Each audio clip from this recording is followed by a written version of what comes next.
अस्सलाम वालेकुम students, welcome back to the channel mathematics by Arif Panjwani. आज हमारा लेक्चर नंबर 16 एक्सरसाइज 2.6 हम पढ़ रहे थे। लास्ट लेक्चर के अंदर हमने गॉस एलिमिनेशन मेथड पढ़ा था। आज हम दो और मेथड्स पढ़ेंगे और इस एक्सरसाइज को, इस चैप्टर को वाइंड अप कर देंगे। तो ये एक्सरसाइज बहुत इंपॉर्टेंट है लॉन्ग के पॉइंट ऑफ व्यू से। जैसे प्रीवियस वीडियो में आपको बताया कि चारों मेथड्स जो हमने पढ़े हैं, दो मेथड हम पढ़ चुके हैं, दो आज पढ़ेंगे। ये चारों बहुत इंपॉर्टेंट रखते हैं पेपर के पॉइंट ऑफ व्यू से। और अगर आप गो थ्रू करें मॉडल पेपर को तो उसके अंदर भी आया हुआ एक सवाल आया हुआ है। इस मेथड में से एक मेथड आया हुआ गॉस जॉर्डन मेथड का सवाल आया हुआ जो हम अभी पढ़ेंगे। तो बहुत ज्यादा इंपॉर्टेंट रखते हैं, 8 नंबर का लॉन्ग है और है भी आसान, सिर्फ प्रैक्टिस की जरूरत है। अगर आप प्रैक्टिस ज्यादा करेंगे तो आप इसमें अच्छे हो जाएंगे और गलती के चांस आप कम, गलतियां कम करेंगे। तो स्टार्ट करते हैं आज का लेक्चर। आज हमारे पास जो सवाल है वो गॉस जॉर्डन मेथड है। हम गॉस जॉर्डन को सॉल्व करेंगे। जैसे हम गॉस एलिमिनेशन को कहते हैं इक्लोन फॉर्म कहते हैं, ऐसे गॉस जॉर्डन मेथड को हम कहते हैं रिड्यूस इक्लोन फॉर्म। अब ये चीजें हम प्रीवियस पढ़ चुके हैं एक्सरसाइज 2.5 के अंदर। तो ऑब्वियस सी बात है, अगर 2 पॉइंट आप शुरू से वीडियो देखते हुए आ रहे हैं, इस लेक्चर को पढ़ते हुए आ रहे हैं, तो आपके लिए कोई नई चीज नहीं है ये गॉस के इक्लोन फॉर्म क्या होती है, रिड्यूस इक्लोन फॉर्म क्या होती है। तो जैसे हम गॉस एलिमिनेशन को, जो हमने लास्ट लेक्चर के अंदर पढ़ा, उसको हम इक्लोन फॉर्म कहते हैं, मतलब उस फॉर्म में हमें बनाना होता है। इसी तरीके से गॉस जॉर्डन मेथड के अंदर हमें रिड्यूस इक्लोन फॉर्म को बनाना होता है। अब इसको किस तरीके से करेंगे देखते हैं। सबसे पहला स्टेप तो हमें मैट्रिसेस में बनाना था। मैट्रिक्स हमने बना लिया। फिर वही जैसे हमने गॉस एलिमिनेशन के अंदर किया था, हम एक एक्स्ट्रा कॉलम ऐड करेंगे, बेसिकली बी की वैल्यू को ऐड कर दिया। अब जो काम है ये बिल्कुल एग्जैक्टली 2.5 में जो हम रिड्यूस इक्लोन फॉर्म पढ़ रहे थे वैसा ही है। अब रिड्यूस इक्लोन फॉर्म क्या कहता है? हमें रिड्यूस इक्लोन फॉर्म कहता है कि लीडिंग वैल्यू 1 होनी चाहिए और बाकी कॉलम्स की वैल्यू 0 हो। मतलब जो भी, अच्छा, जो हमारे पास इक्लोन फॉर्म था वो कहते हैं लीडिंग वैल्यू 1 हो और नीचे उसकी जो वैल्यू है वो 0 होनी चाहिए। इसके बाद रिड्यूस इक्लोन फॉर्म जो है वो कहती है कि लीडिंग वैल्यू 1 हो और बाकी जितनी भी वैल्यूज है कॉलम में ऊपर नीचे वो सब 0 होनी चाहिए। ये हम पढ़ चुके हैं 2.5 के अंदर। तो स्टार्ट करते हैं। हमने मैट्रिक्स बना लिया ए बी। सबसे पहला स्टेप मैंने क्या किया? सबसे पहला स्टेप के अंदर मैंने रॉ 1 को मल्टीप्लाई करा दिया -2 से। रॉ 1 को मल्टीप्लाई करा दिया -2 से। जब -2 से मल्टीप्लाई करेंगे तो बन जाएगा माइनस का 2, 2 -8 एंड -8। ठीक है। अब इसको ऐड कराना है रॉ 2 के अंदर। ये है मेरे पास रॉ 2। 2 -2 0 हो गया। 2 + 2 4 हो गया। -1 और -8 माइनस का 9 हो गया। 2 -8 माइनस का 6 हो गया। ठीक है। हमारा मकसद ये है कि लीडिंग वैल्यू 1 हो और उसके नीचे 0 हो। तो लीडिंग वैल्यू 1 ऑलरेडी है, हमें इसके नीचे 0 करना है। तो इसीलिए मैंने ये स्टेप्स किया। अब आगे बढ़ते हैं। नेक्स्ट स्टेप के अंदर मैंने रॉ 1 को मल्टीप्लाई करा दिया -3 से। जब -3 से मल्टीप्लाई करेंगे तो माइनस का 3, ये हो जाएगा 3, ये माइनस का 12 और माइनस का 12। इसको ऐड करना है रॉ 3 के अंदर। तो +3 -3 0 हो गया। माइनस का 2 प्लस का 3 1 हो गया। इसी तरह 3 -12 माइनस का 9 और -3 एंड -12 माइनस का 15। तो ये हमने दो स्टेप कर लिए। हमने लीडिंग वैल्यू 1 कर ली, उसके नीचे सब 0 कर दिया। अब हम सेकंड रॉ पे जाएंगे। मैं इसको क्लियर कर देता हूँ। सेकंड रॉ में हमारे पास सबसे पहले लीडिंग वैल्यू यहाँ पर 4 है। इसको 1 करना है तो हमने क्या किया? 1/4 से मल्टीप्लाई करा दिया रॉ 2 को। तो ये 1 हो गया, ये 9/4 हो गया, ये 6/4 हो गया। यहाँ कटिंग भी हो सकती है, मैंने नहीं की भी, कोई मसले की बात नहीं है, आगे सॉल्व हो जाएगा सवाल। तो -6/4। अच्छा जी, आगे बढ़ते हैं। अब इसके नीचे, अब रिड्यूस इक्लोन फॉर्म ये कहता है, जो इक्लोन फॉर्म है वो कहती है कि नीचे 0 होना चाहिए जरूर। रिड्यूस कहता है नीचे ऊपर दोनों 0 होने चाहिए। जो भी लीडिंग वैल्यू है उसके नीचे और ऊपर दोनों वैल्यू 0 होनी चाहिए, ये रिड्यूस इक्लोन फॉर्म कहता है। ठीक है। अब हमें 0 करना है। तो सबसे पहले मैंने क्या किया? रॉ 2 को मल्टीप्लाई करा दिया -1 से। जब -1 से मल्टीप्लाई करूंगा 0, -1, 9/4 और 6/4। अब इसको मुझे ऐड करना है रॉ 3 के अंदर। तो 0 + 0 0 ही रहा। ये 1 और ये -1, तो ये 0 हो गया, यही मेरा मकसद था। ये -9 है और ये 9/4 है, तो इस तरह -9 + 9/4। इसको सिंपली आप कैलकुलेटर में सॉल्व करेंगे, आपके पास आ जाएगा -27/4। इसी तरह यहाँ पे 15 है, तो -15 -27/2। इसको भी आप कैलकुलेटर में सॉल्व करेंगे तो आपके पास -27/2 आ जाएगा। मेरा मकसद था लीडिंग वैल्यू के नीचे जीरो करना, नीचे जीरो कर दिया, अब ऊपर वाली वैल्यू को भी जीरो करना है मुझे। ठीक है, तो यहाँ पर ऑलरेडी ऊपर ऑलरेडी -1 हुआ हुआ है, तो मैंने सिंपल रॉ 1 के अंदर रॉ 2 को ऐड कर दिया, मतलब इसको इसमें ऐड करूंगा तो जीरो हो जाएगा। ये तो ऑलरेडी जीरो, 0 + 1 + 0 0 ही रहेगा। इस चीज को इसमें ऐड करूंगा तो इस तरीके 4 -9/4, इसको आप जब कैलकुलेटर में सॉल्व करेंगे तो 7/4 आ जाएगा।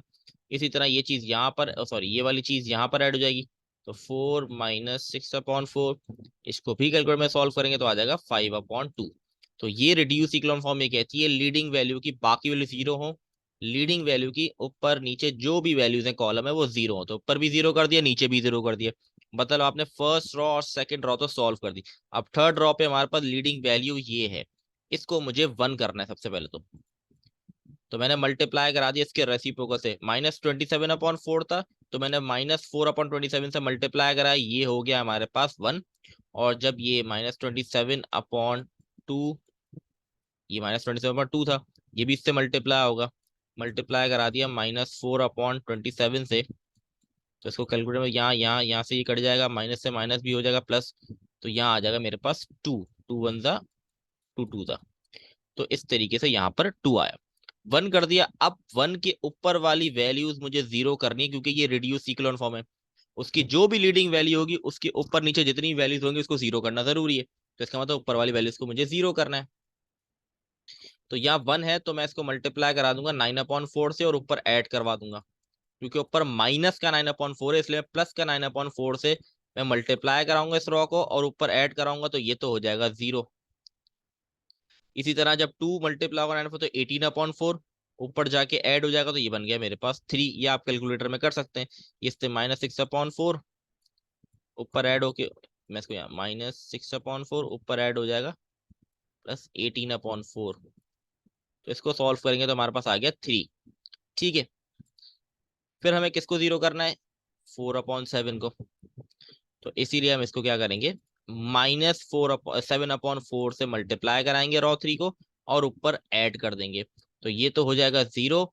इसमें सिंपली क्या ये हो जाएगा -14/4 बन जाएगा जब ये इससे मल्टीप्लाई होगा, और ऊपर जाके मुझे ऐड करना है तो -1, तो जब इसको सॉल्व करेंगे तो सॉरी 5/2 है, 5/2 लिख देंगे, तो 5/2 -14/4 को सॉल्व करेंगे तो आंसर आ जाएगा -1। अब अगर आपको याद हो तो जब हमने गॉस एलिमिनेशन पढ़ा था, तो जब हम रिड्यूस इक्लोन फॉर्म बना लेते हैं तो फिर हम इक्वेशंस बना के इसमें एक्स वाई जेड की वैल्यू निकालते हैं। इसके अंदर डायरेक्टली इक्वेशन बनाने की जरूरत है, डायरेक्टली आपके आंसर्स निकल जाएंगे, क्योंकि इसके अंदर लीडिंग वैल्यू 1 होती है, बाकी सब 0 होते हैं, तो इक्वेशन बनेगी नहीं सिंपल, आपका सिंपल डायरेक्टली आंसर आ जाए। किस तरीके से ये देख ले, यहाँ पे from the equation we get equivalent matrix equation, तो आपने बेसिकली इक्वेशन क्या बनाई, पहले आपके पास एक्स है तो आपने एक्स लिखा, आगे ना वाई है ना जेड है, तो 0 0, इक्वल टू के बाद क्या आ गया -1, मतलब एक्स की वैल्यू डायरेक्टली आपके पास आ गई -1। इसी तरह यहाँ पे एक्स नहीं है वाई है, तो वाई की वैल्यू डायरेक्टली आपके पास आ गई 3, क्योंकि जेड भी नहीं है। थर्ड रॉ देखें तो जेड है एक्स वाई दोनों नहीं है, तो डायरेक्टली इक्वेशन वैल्यू आ गई 2। तो इसके अंदर कोई आपको सॉल्व करने की जरूरत नहीं पड़ेगी, इक्वेशन को इधर पुट करने की वगैरह कुछ भी नहीं, डायरेक्टली आपके एक्स वाई जेड निकल जाएंगे। और ये हमने बना लिया सॉल्यूशन सेट, एक्स की वैल्यू -1, वाई की 3 और जेड की 2। तो ये कहलाता है गॉस जॉर्डन मेथड, जिसको हम रिड्यूस इक्लोन फॉर्म भी कहते हैं, उसको फॉर्म में बनाना होता है। मेथड वही अप्लाई करेंगे, बस हमें at the end reduce echelon form की तरह एक पूरे मैट्रिक्स को बनाना है, वो बन जाएगा तो हमारे पास ऑटोमेटिकली आंसर आ जाएगा। एक और इसका पार्ट गो थ्रू कर लेते हैं हम, फिर हम क्राइमर्स रूल पे जाएंगे। अच्छा, सबसे पहले मैट्रिक्स बनाया मैंने, ठीक है, फिर हमने सिंपली इसमें रॉ 1 रॉ 2 को इंटरचेंज किया, क्योंकि यहाँ लीडिंग वैल्यू 2 थी, मुझे 1 चाहिए, तो मैंने इन दोनों रॉस को इंटरचेंज कर लिया सबसे पहले। ठीक है, इसको थोड़ा जल्दी जल्दी गो थ्रू करते हैं क्योंकि वही सारे स्टेप्स हैं। 2.5 में हमने रिड्यूस इक्लोन फॉर्म पढ़ा था। फिर मैंने इसको 0 करने के लिए 1 -2 से मल्टीप्लाई कराया, तो 0 हो गया नीचे। फिर इसके बाद -1 से मल्टीप्लाई कराऊंगा मैं, ताकि मैं 1 के नीचे और दोनों 0 कर दूं। तो जब -1 को मल्टीप्लाई कराया रॉ 1 से और स्क्वायर के रॉ 3 के अंदर, तो ये हमारे पास पहली फॉर्म तो क्रिएट हो गई, लीडिंग वैल्यू 1 नीचे 0। अब लीडिंग वैल्यू हमारे पास 6 है, तो इसको डिवाइड करना पड़ेगा 6 से ताकि ये 1 हो जाए, तो इसको डिवाइड कर दिया 6 से। फिर इसके बाद हमारे पास नीचे 3 था, तो -3 से मल्टीप्लाई कर रॉ 2 को और नीचे मैंने 0 कर दिया है इसको। ऊपर मेरे पास -2 है, मतलब मुझे 2 से मल्टीप्लाई कराना पड़ेगा। 2 से मल्टीप्लाई करा, ऐड करा दिया रॉ 1 के अंदर, ऊपर भी 0 कर दिया गया। बाकी सिंपलीफाई वही सारे स्टेप्स हो रहे हैं जो हम पीछे करते हुए हैं। इतना मुश्किल नहीं है चीजें, अगर 2.5 भी गो थ्रू की हुई है और आपको चीजें आपने प्रीवियस लेक्चर भी देखे हुए हैं, तो आपके लिए मुश्किल नहीं होगा ये सब चीजें, और प्रैक्टिस करते रहेंगे तो ये आपको और आसान कर देगा। फिर हमारे पास क्या था, रॉ 3 के अंदर ये लीडिंग वैल्यू थी, इसको 1 करना है तो मैंने मल्टीप्लाई करा दिया 2 से, तो 2 से 2 कट के ये 1 हो गया, ये -4 हो गया। अब इसके ऊपर ये -1/2 जो है इसको मुझे 0 करना है, ठीक है। तो हमने मल्टीप्लाई करा दिया इसके अंदर, रॉ 3 को -2 से मल्टीप्लाई करा है, ऊपर जाके ऐड करा दिया, तो ये हमारी बेसिकली बन गई रिड्यूस इक्लोन फॉर्म बन गई। ये बन गया x, ये हो गया y, ये हो गया z। तो स्ट्रेट हमारे पास वैल्यूज आ गई। x बराबर हो गया हमारे पास 2 के, y बराबर हो गया -2 के, और z हो गया -4 के। इस तरह हमने सॉल्यूशन बनाया 2, -2 और -4। तो ये था हमारा method number 3, Gauss Jordan method. ये 2 पार्ट से बुक के अंदर दोनों करवा दिए हैं। तो बहुत इंपॉर्टेंट है, आप प्रैक्टिस करें, आप प्रैक्टिस करके अच्छे होंगे, और आपको प्रीवियस एक्सरसाइजेस भी आनी चाहिए इसके लिए। 2.5 बड़ी इंपॉर्टेंट है वो इस 2.6 के लिए। अगर 2.5 आएगी तो आप 2.6 सॉल्व कर सकते हैं। आगे बढ़ते हैं लास्ट मेथड के ऊपर हमारे, फिर हमारा अल्हम्दुलिल्लाह चैप्टर वाइंड अप हो जाएगा। ये लास्ट मेथड हमारा क्रैमर्स रूल है, ठीक है। मैट्रिक 9 के अंदर ही पढ़ा हुआ है, आप लोगों ने पढ़ा होगा। क्रैमर्स रूल पढ़ा हुआ था, वहां पे हमने 2x2 के मैट्रिसेस का पढ़ा था, या 3x3 का मैट्रिक्स पढ़ेंगे। तरीका वही है, कोई मुश्किल तरीका नहीं है, बहुत आसान है। सबसे आसान तीनों में से मेथड ये नॉर्मली स्टूडेंट्स को लगता है। सबसे पहले हमने मैट्रिक्स बनाया, और इसके अंदर सबसे पहला स्टेप जो आपका होता है, आप डिटरमिनेंट फाइंड आउट करते हैं। डिटरमिनेंट निकालना भी हमने सीखा हुआ है, तो डिटरमिनेंट हमारे पास सिंपली आ गया 3 आ गया, ठीक है। इन चीजों पे वापस नहीं जा रहे क्योंकि ऑलरेडी पीछे हम बहुत पढ़ चुके हैं इन चीजों को। तो डिटरमिनेंट निकालना भी हम सीख चुके हैं कि, तो डिटरमिनेंट हमारे पास आ गया 3। अब नेक्स्ट देखते हैं आगे क्या करना होगा। अब मैंने निकाला है ax। अब ये ax किस तरीके से निकलेगा ये देख लें। जो आपका मैट्रिक्स है उसमें अगर आप देखें तो x की वैल्यूज कौन सी है, 1, 2 और 1। अगर आप समझे x की वैल्यू 1, 2 और 1, मतलब जो फर्स्ट आपका कॉलम होता है वो x का, दूसरा आपका होता है y का, और तीसरा होता है z का, ठीक है। ये नॉर्मली वेरिएबल हो सकता है चेंज हो जाए। जो पहला वेरिएबल है हम उसको देख रहे हैं। अगर यहाँ p होता तो लिखता है ap, जैसे यहाँ पे मैंने लिखा हुआ है ax निकाल रहा हूँ, तो अगर p होता तो लिखता है ap, ठीक है। फॉर एग्जाम्पल मैं आपको समझाने की कोशिश कर रहा हूँ। तो यहाँ पर पहला जो कॉलम है वो x की वैल्यू का, दूसरा y का, तीसरी z का। तो जब आप ax निकालेंगे तो आप x की जितनी वैल्यू 1 2 1 लिखे, इसको रिप्लेस कर देंगे b की वैल्यू से। मतलब x की वैल्यू आप हटा देंगे, इसके लिए लिख देंगे b की वैल्यू। तो यहाँ पर देखिए 240 लिख दिया मैंने। बाकी y और z की वैल्यू अपनी जगह पर है, सिर्फ x की वैल्यू को मैंने रिप्लेस कर दिया क्योंकि मैं ax निकाल रहा हूँ। इसके बाद जो स्टेप है ये वही डिटरमिनेंट ही है बिल्कुल। जैसे आप डिटरमिनेंट निकालते हैं, पहली वैल्यू सेलेक्ट की, इसका रॉ कॉलम गया, ये बचा। दूसरी वैल्यू सेलेक्ट की, -2 थी इसलिए प्लस का 2 आ गया, रॉ कॉलम गया, ये बच गया। थर्ड वैल्यू 1 सेलेक्ट की, रॉ कॉलम गया, ये बच गया। तो बाकी डिटरमिनेंट जैसे निकालते हैं वैसे ही निकालना है। क्रॉस मल्टीप्लाई कर देना है इनको, बीच में माइनस आता है तो यहाँ माइनस, इस माइनस के प्लस हो गया। इसी तरह इसको भी क्रॉस मल्टीप्लाई, इसको भी क्रॉस मल्टीप्लाई। तो एट दी एंड हमारे पास ए एक्स की वैल्यू आ गई 6। तो बहुत सिंपल है, ठीक है। ए एक्स निकाल रहे हैं मतलब एक्स की वैल्यू को रिप्लेस कर दें बी से। नेक्स्ट स्टेप आप देखें, अब मैं निकालूंगा ए वाई। जब ए वाई निकालूंगा तो वाई की वैल्यू हटा दूंगा, इसको रिप्लेस कर दूंगा इससे। अब आप देखें ये रे 240 मैंने रिप्लेस कर दिया, वाई की वैल्यू हटा दी और ये लिख दिया।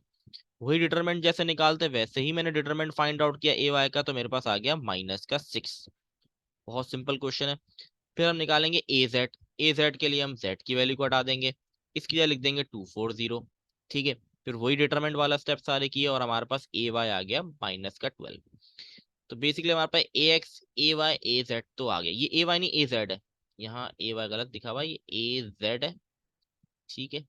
ए जेड की वैल्यू है हमारे पास -12। तो ये तो हमने ए एक्स ए वाई ए जेड निकाल दिया। एट दी एंड हमें निकालना होता है एक्स वाई जेड की वैल्यू। तो उसके लिए ये काम आएंगे जो हमने ए एक्स ए वाई ए जेड निकाला है, वो कैसे ये देखें। फॉर्मूला होता है एक्स निकालने का कि A X divide by determinant, A Y divide by determinant, A Z divide by determinant. तो ए एक्स आपने निकाला है 6, डिटरमिनेंट 3 है, तो 3 1 जा 3 2 जा 2 आ गया। ए वाई आपने निकाला है -6, ये रहा -6, -6 डिवाइड बाय 3 करेंगे -2 आ गया। इसी तरीके से यहाँ पे आपने निकाला है माइनस का 12, अच्छा माइनस का यहाँ पे 12, तो यहाँ पर आप 3 1 जा 3 4 जा 12, तो यहाँ माइनस का 4 आएगा। मिस्टेक है, ठीक है। इसी तरह यहाँ पर भी -4 आएगा। तो हमारे पास आंसर आ गया 2, -2 -4। तो ये आपका करेक्ट आंसर है। और ये था हमारा क्राइमर रूल। इसका सेकंड क्वेश्चन आप लोग खुद ट्राई करें, जरूर करें, ताकि आप लोग भी कुछ सीखें। बहुत आसान है, बहुत आसान मेथड है, कोई मुश्किल नहीं है। सिर्फ आपको डिटरमिनेंट निकालने की बेसिक अगर आती है तो बस, बाकी तो कुछ इसके अंदर मुश्किल ही नहीं है। डिटरमिनेंट निकालना आपको आना चाहिए 3/3 का, वो भी हम सीख चुके हैं। ठीक है, तो आई होप आप लोगों को चीजें क्लियर होंगी। इसी के साथ हमारा चैप्टर नंबर 2 कंप्लीट हो चुका है। इंशाल्लाह नेक्स्ट हमारा चैप्टर जो होगा वो चैप्टर नंबर 3 नहीं होगा, चैप्टर 11 ट्रिग्नोमेट्री में मूव करेंगे हम। बहुत इंपॉर्टेंट चैप्टर है। उसमें मूव करने की वजह यह है कि वो मैट्रिक से लिंक है, क्योंकि मैट्रिक में आपने ट्रिग्नोमेट्री चैप्टर पढ़ा था, उससे लिंक करता है ये, क्योंकि काफी चीजें उसकी बेसिक्स यहाँ पर काम आनी है। तो इसलिए हम चैप्टर नंबर 11 स्टार्ट करेंगे। आई होप आप लोग क्लियर होंगे चीजें। इंशाल्लाह चैप्टर 11 के साथ नेक्स्ट वीडियो में आएंगे। तब तक के लिए अल्लाह हाफिज।